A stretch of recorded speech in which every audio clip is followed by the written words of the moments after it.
केंद्र द्वारा 3 नए कृषि कानूनों को वापस लिए जाने के बाद आंदोलन को दबाने के लिए किए गए वादों को पूरा करने के लिए वित्त मंत्रालय के सामने बड़ी चुनौतियां हैं।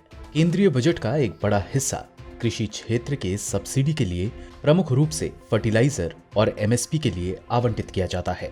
पिछले साल सरकार ने फूड एंड फर्टिलाइजर सब्सिडी के लिए केंद्रीय बजट का 16% से ज्यादा आवंटित किया था, जबकि रक्षा बजट के लिए सिर्फ 10% आवंटित किए गए थे।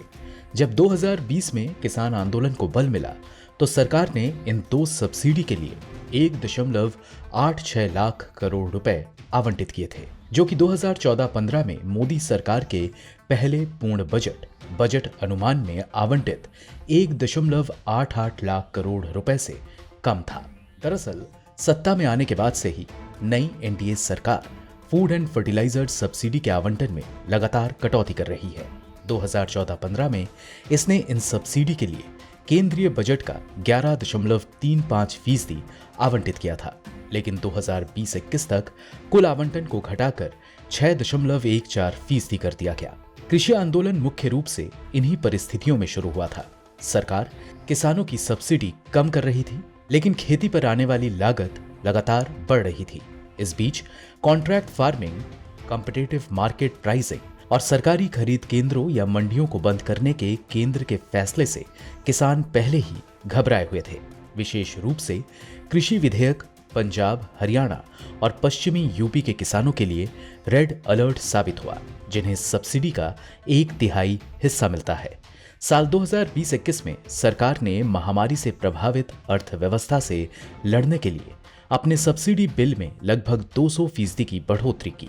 बजट के संशोधित अनुमानों में दोनों सब्सिडी के लिए 5.56 लाख करोड़ रुपए आवंटित किए गए थे, जो कि कुल बजट आवंटन का 16% से ज्यादा था। लेकिन इसके अगले साल 2021-22 में सरकार ने सब्सिडी बिल को 42% घटाकर 3.22 लाख करोड़ रुपए कर दिया, जिसके लिए संशोधित अनुमान 1 फरवरी को अगले बजट में पेश किया जाएगा। यह कुल बजट आवंटन का 9.25% से ज्यादा था। दिलचस्प बात यह है कि महामारी के दौरान सरकारी राजस्व कम होने के बाद बजट राशि में भी कोई बदलाव नहीं किया गया। इस साल के लिए सरकार कृषि सब्सिडी कम होने के अनुमान से काम कर रही थी। सरकार का अनुमान था कि कृषि उपज के खुले बाजार में आने से सब्सिडी की राशि कम चुकानी पड़ेगी। इसे ध्यान में रखते हुए सरकार ने खाद्य सब्सिडी और किसानों की उपज का भुगतान सुनिश्चित करने वाली सरकारी एजेंसी भारतीय खाद्य निगम के सभी कर्ज माफ कर दिए। इसी तरह सरकार ने फर्टिलाइजर कंपनियों को भी अपनी बकाया राशि का भुगतान कर दिया।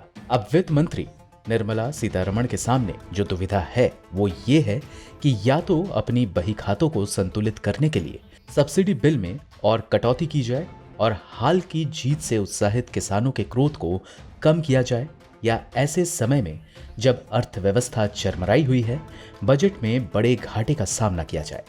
ये दोनों ही वित्त मंत्री के लिए चिंतित करने वाले विकल्प हैं, खासकर जब दो बड़े राज्यों पंजाब और उत्तर प्रदेश में मिनिमम सपोर्ट प्राइस यानी कि एमएसपी और फूड एंड फर्टिलाइजर्स सब्सिडी एक बड़ा चुनावी मुद्दा है। ब्यूरो रिपोर्ट, गो न्यूज।